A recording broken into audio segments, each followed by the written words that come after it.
नमस्ते दीदी भैया, आप लोग से यही निवेदन है। बहुत सुंदर लेकर आए हैं हम शिव चर्चा गीत।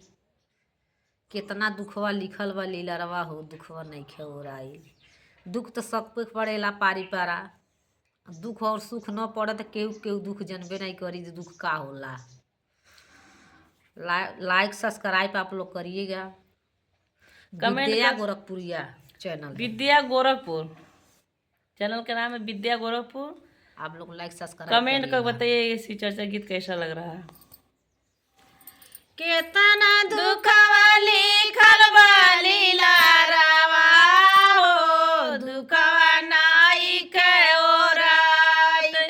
केतना दुखवा लिखल बा लीलरवा हो दुखवा नइखे ओराई। दुखवा के मारल हम सासुर गइलो।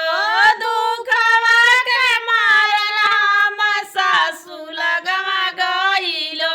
सासु बोलावेली बजनिया हो दुखवा नइखे ओराई।